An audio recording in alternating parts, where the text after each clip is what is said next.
Yeah, so I know we talk about movies here, but my channel is also dedicated to things that are relevant in pop culture, especially news surrounding the black community. And at the time of writing this, I can't think of anything more newsworthy than the Drake and Kendrick Lamar beef that we're all witnessing. Now, I'm not here to go into the history of their personal beef, but I will be dissecting why this feud is so important. Hip-hop is essential to black culture, and this beef in particular leaves a lot for us to dissect about the very idea of blackness and what it means for someone to not be black enough. Now, I will be giving my thoughts towards the second half of this video about how I feel about both of these artists and who I think won the beef and why overall, so be sure to stick with this one all the way through. I think one of the main takeaways from this beef is that Drake is viewed by many as someone who is not black enough to speak on or about the culture in the manner that he does. And I know Kendrick hasn't used this angle to death like, let's say, someone like Rick Ross has. He has made it very clear that he does agree with the sentiment, even going as far as to creating a petition for revoking Drake's N-word privileges. Now, how could this be when they are both black men? If Drake and Kendrick Lamar were suddenly transported back to, let's say, 1875, the white folk from those days wouldn't see either of them as anything but black, and they would almost surely receive the same discriminatory treatment. So I think in this aspect, the most logical thing to ask ourselves is what exactly makes someone black or black enough? And can a black person not be black? Obviously, skin color is perhaps the easiest way to determine if someone is black, and by that metric alone, Drake should be considered a black man. However, for many, there are cultural and experiential aspects that may play a part in someone's blackness as well. And I think this is where most call Drake's identity into question. On the surface, Drake appears black, but some would argue that Drake is not very in tune with black culture. And obviously, being raised by a single white mother, many of his experiences and much of his identity may have been formed in an image that more closely relates to her. And while there is nothing wrong with this, I could see why some may question Drake's racial identity. But I don't think Kendrick is dumb. I think he is well aware Drake on the surface is a black man. I think Kendrick is more so calling out Drake's knowledge of and ties to the black culture. And I almost feel like Drake's fabrication of this hood mob-tied persona to seem more black does more harm for him than it does good. This is why Drake received the culture vulture allegations to begin with. Not because he's not black, but because he's perceived to be perpetrating certain aspects of black culture for profit. But again, he wouldn't be the first black rap artist to do this. I personally think a lot of rap music in general is fabricated to a degree. So if we're using that solely to judge Drake, we have to use it to judge them all. Also, I can't help but feel that saying someone isn't black simply because they've experienced life a little bit differently is a little unfair. I just think Drake is an easy target of this because he himself seems so unsure of his identity. But to be fair, I imagine many biracial kids or individuals feel the same way. I think it's important to note that this topic is important to me personally because I come from a mixed race family or background myself. My dad is biracial and the mother of my son is also of European descent. And I'll be honest, my boy didn't get a whole lot of his pop's melanin here. However, he is still the son of a black man, has black cousins, black grandparents, uncles, and so on. Both my wife and I understand that he may be teased for this at some point in his life, and I recently made a video on the 2021 film Passing, which centers around those who may struggle with their racial identity. I check it out as it explains more in depth the psychology behind this.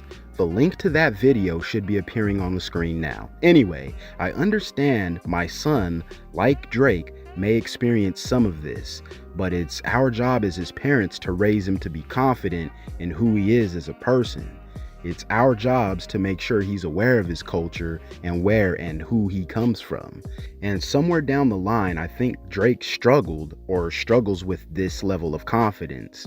There are plenty of biracial artists, such as J. Cole, for example, who doesn't receive this same treatment, but that's simply because they are confident in who they are. Being black is an entire experience, and my boy Nick and I were able to surmise that the other day that part of the black experience is done to us in being born, while the other part is what we ourselves do or experience after that.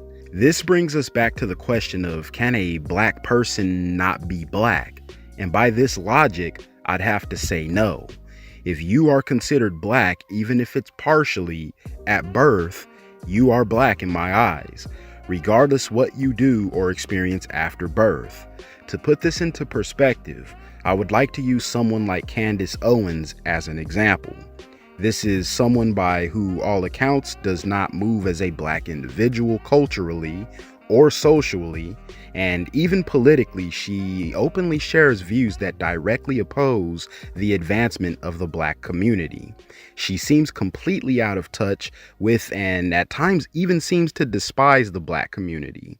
But at the end of the day, she is still a black woman because she was born one, even if she resents her blackness. This isn't to say Drake is like Candace Owens in any way, but he, like her, does seem a bit confused about his identity at times. But since he was born black, he should be considered as much, especially considering Drake hasn't stated otherwise. I'll mention again, I don't think Kendrick Lamar is attempting to claim Drake isn't black in the literal sense. I just think he's preying on one of the biggest perceived sore spots of his opponent, which is exactly what you're supposed to do in a battle, for all of you sensitive Drake fans out there. As for my thoughts on the beef in general, I thought it was fun at first, then it got dark really quickly. Both artists accused each other of some things that shouldn't be taken lightly, but it's important to note none of the accusations from either side have been proven to be true. Drake does, however, have a sketchy video floating around the internet and some pretty wild past tweets, but I won't get too much into that because I don't have all of the information. Focusing on the rap aspect, I think one thing is clear. Drake picked arguably the one artist who could poke through his armor in Kendrick Lamar. They are both the biggest artists in rap music as of now, but from a technical and craftsmanship aspect, Kendrick Lamar far surpasses Drake. And if you weren't already aware of this, this beef showed so clearly. To elaborate, Drake makes good songs, but the focus is largely on making something catchy that will be liked by the masses. And while this contributes largely to his success, it's arguably his greatest flaw as an artist, as he often sets aside the craftsmanship aspect. His music rarely offers anything of substance or challenging to the listener in any way. And while his records are fun, they are simply just that, fun. There's no secret as to why many real hip-hop fans consider his music pop more than anything, as the sole intent is to be popular.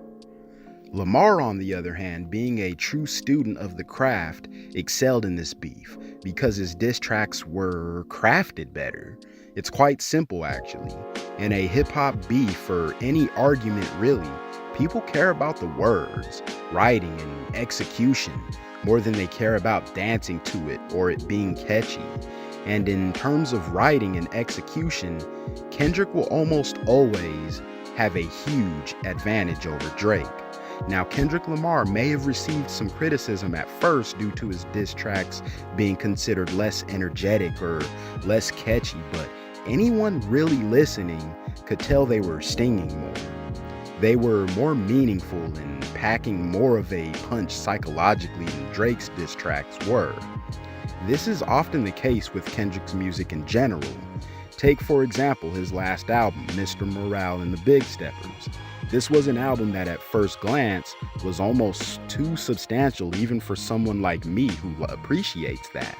It was slow, and I can honestly see how Drake and or fans of Drake's music could say it wasn't memorable at all. And to a lot of people it wasn't.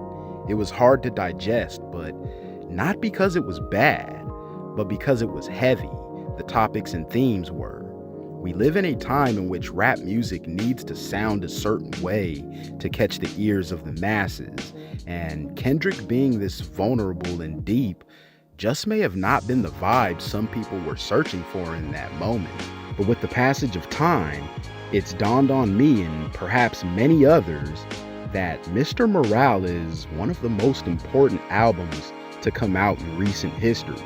It's Kendrick's vulnerability, care, and willingness to speak on relevant topics from a personal and maybe even relatable perspective that make it arguably a more important piece of work than anything Drake has ever made. And it's this care that goes into the work that is ultimately the biggest difference between them as artists and even their diss tracks. Kendrick approached his diss tracks the same way he approaches any track, by taking pride in the content that's being put out, by doing his research, and making sure his writing is above average. And this just isn't something Drake is used to doing at this level. Drake's formulas are predictable and at times lazy, and we see this in his diss tracks a little bit. The disparity exists in almost all of the diss tracks, but the two most obvious examples are Kendrick's track Meet the Grams and Drake's The Heart Part 6. Meet the Grams is a creative and scathing dissection of Drake's life and current situation. It's crafted like a horror movie almost, all the way from its production and lyrical progression. It's truly a haunting track, whereas The Heart Part 6 appears to be a half-assed and surface-level diss track. Drake also shows his inability to do basic research, as he makes several references to Kendrick's tracks and verses, but completely misunderstands the entire point of what he's referencing, but I digress on that point. Now, I know this seems like I'm just bashing Drake, and I mean I kind of am, but I have to give him credit. Drake is an artist I actually do like despite everything I'm saying. And despite the ghostwriting claims, I do think he's a good rapper at times. And while I give praise to Kendrick for speaking on deeper and more personal topics, Drake has done this on occasion, and they are often the moments he shines the most in my opinion. He is a versatile artist and has the skills to craft great songs, which is why it's disappointing to see him frequently not do that.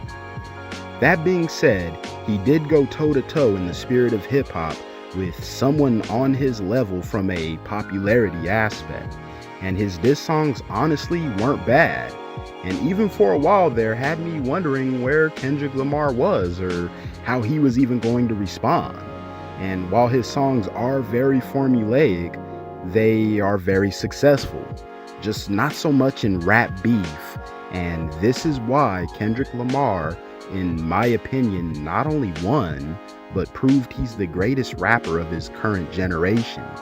I think we've seen Kendrick do everything but handle a rap beef, and now that he's done this and came out the victor, I'm not sure he has a weakness as a rapper.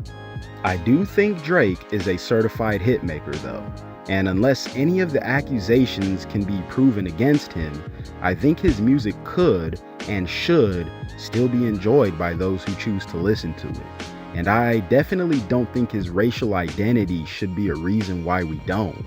I get the whole talking about things he's never done and culture vulture aspect, but if we knock him for doing it, we'd have to police every artist who's ever lied about anything they've done. I think at some point, we have to understand certain things are just for the sake of entertainment. And while it might give less authenticity to his music as opposed to someone like Kendrick who oozes authenticity, it doesn't automatically make Drake's music terrible. It just makes Kendrick Lamar's music that much better. Drake, however, is still a talented artist and has arguably been the largest figure in the rap genre for over a decade at this point. And say what you will, he's done his part to keep the genre alive and in the mainstream. I do, however, think he and his fans have learned a valuable lesson, and that is that there are levels to things. And in terms of artistic importance and substance, or just skill in general, Kendrick Lamar is simply just on a higher level. I respect Drake for standing his ground throughout all of this, but this was truly a battle that was over before it even began. Alright, you guys, so those are just my quick thoughts on this whole Drake and Kendrick Lamar beef, and the more personal aspects of it, such as Drake not being black enough or able to speak on certain things. I do understand that I may get some pushback on this, but I'd love to hear your guys' thoughts on it below, even if it's just simply who you think won this beef. Anyways, I hope everybody's doing well out there, and I'll catch you next time.